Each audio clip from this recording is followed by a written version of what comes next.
సమర్థ సద్గురు సాయినాథ్ మహారాజ్కి జై. సాయి భక్తులందరికీ నమస్కారం అండి. మన సాయినాథుని దయ వల్ల అందరూ సంతోషంగా ఉండాలి అని మనస్ఫూర్తిగా కోరుకుంటూ ఈ వీడియో స్టార్ట్ చేస్తున్నాను. ఇక ఈరోజు వీడియోలో మనం చూడబోయేది ఏంటంటే, బిడ్డ ఇది ఒక్కసారి విన్నావంటే నువ్వు ఎదురు చూసేది నీ చేతులు చేరుస్తాను, వింటావు కదా అని చెప్పి బాబాగారు మనకు ఒక మంచి సందేశం తీసుకొచ్చారండి.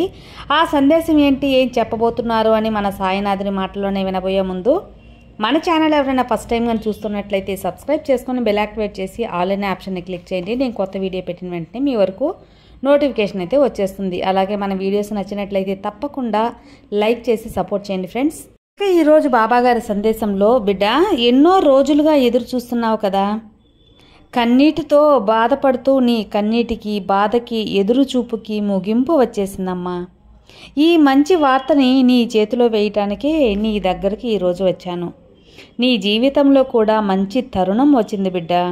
ఇప్పటి వరకు మనసారా ఎవ్వరిని నొప్పించలేదు, ఎవరి గురించి తప్పుగా మాట్లాడింది కూడా లేదు. నా పలుకులకి నా మాటలకి మర్యాద ఇచ్చి కట్టుబడి నమ్మకంతో ఎదురు చూసావు కదా, ఇదిగో నేను అందించే పూర్తి ఆశీర్వాదం అందుకో. ఈ సాయి పలుకులు పూర్తిగా విన్నాక ఆఖరిలో కన్నీరు పెడతావు. నేను అడిగినా అన్నీ ఇచ్చావు అని ఆనంద కన్నీరు పెడతావు. నేను నీకు చెప్పేది ఒక్కటే, నన్ను నువ్వు మనిషి అనుకున్నా సరే, దేవుడు అనుకున్నా సరే, లేకపోతే స్నేహితుడైనా నీ తండ్రి అయినా సరే, లేదా ఎలాంటి బంధం కలిపినా సరే, నీ దగ్గరే నేను ఉంటాను. నాకు పూజలు చెయ్యి అని నేను అడగలేదే బిడ్డ. నమ్మకం మాత్రమే నీ దగ్గర నుంచి ఎదురు చూశాను. నా మీద ఎంత నమ్మకం అయితే నువ్వు ఉంచుకుంటావో, నా బాబా చేస్తారు అని నన్ను ఎంతగా అయితే నువ్వు నమ్ముతావో, జరిగేది ఎవ్వరు కూడా మార్చలేరు కదా. కానీ నేను నీకు జరిగించే తీరుతాను. జరిగిపోయింది తిరిగి రాదు, జరగబోయేదాన్ని తప్పించుకోలేరు. కానీ వీటన్నిటినీ దాటి వెళ్ళొచ్చు. వీటన్నిటినీ దాటి వస్తే భగవంతుడు ఇచ్చిన వాళ్ళకే ఎక్కువ శోధనలు పరీక్షలు పెడుతూ ఉంటారు. ఇదంతా భగవంతుని ఆడించే ఆట. భగవంతుడు నీకు ప్రార్థనలు ఆలస్యం చేయిస్తున్నాడు, నా కోరికలు నెరవేరడం లేదు, అలాగే నీకు సమస్యలు ఎక్కువగా ఇస్తున్నాడు, నీకు ఇష్టమైనవన్నీ ఒక్కొక్కటిగా నువ్వు పొందలేకపోతున్నావు, ప్రతి ఒక్కదానికి నువ్వు ఎదురు చూడాల్సి వస్తుంది అనుకుంటున్నావు కదా. ఇవన్నీ నెరవేర్చమని నువ్వు ప్రార్థిస్తున్నావు. నువ్వు నన్ను మొక్కడం ప్రారంభించింది, నేను నీకు తోడుగా వచ్చింది అందువలనే కదా. నువ్వే నా బిడ్డవి, నువ్వే నా భక్తునివి అని నిన్ను నేను ఎంచుకున్నందువల్ల ఇది తెలియకుండా నన్ను వెతుకుతూనే ఉన్నావు. నేను నీతోనే ఉన్నాను అని నువ్వు మర్చిపోయావు. నా పాదాలను తాకు బిడ్డ, వెంటనే నేను పరిగెత్తుకు వస్తాను. నా బిడ్డకు ఏం కావాలో అది ఏం ఇవ్వాలో అని నాకు తెలుసు కదా.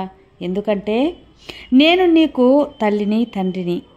నీ అనారోగ్య సమస్యలైనా సరే నా దగ్గర నువ్వు దర్శనం కోసం వచ్చిన తర్వాత నయమైపోతాయి.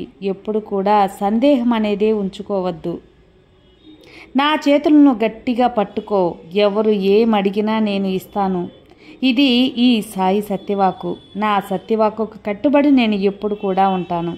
కాబట్టి త్వరగా వచ్చి నన్ను దర్శించుకుంటావు కదా.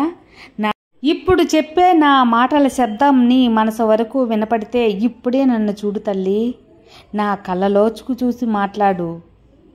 నీ ఒళ్ళు జలధరించేలా కన్నీళ్లు వస్తాయి.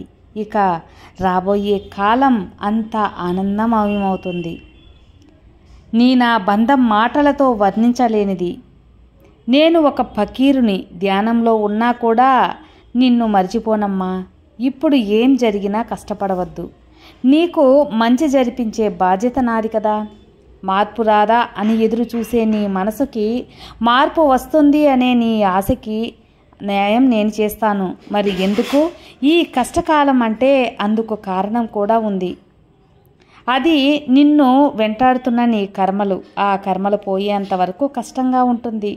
కష్టకాలం కూడా నా మీద నమ్మకంతో ఉంటే అద్భుతాలు చూపిస్తాను. ఇది నా వాక్కు బిడ్డ.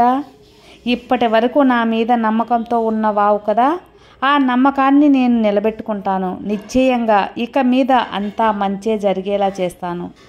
నా దగ్గర అడిగిన అన్ని కోరికలు నీకు నెరవేరుస్తాను. ఓపిక, నమ్మకం ఎప్పుడు కూడా ఫలితం అనేది తప్పకుండా వస్తుంది. వాటికి తగ్గ ఫలితాలు నేను నీకు చేరుస్తాను కదా.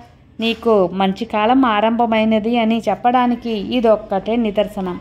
ఇప్పుడు నేను చెప్పే మాటలు విన్న నీకు మంచి కాలం ఆరంభమైంది అని చెప్పి గుర్తుంచుకో. అర్థమైంది కదా. కన్నీరు తుడుచుకొని ప్రశాంతంగా భోంచేసి నిద్రపో బిడ్డ. అంతా మంచిగా జరుగుతుంది నీకు. ఈ సాయి నీతో ఉండగా నీకు భయం ఎందుకమ్మా. సర్వే జనా సుఖినో భవంతు. జై సాయిరాం.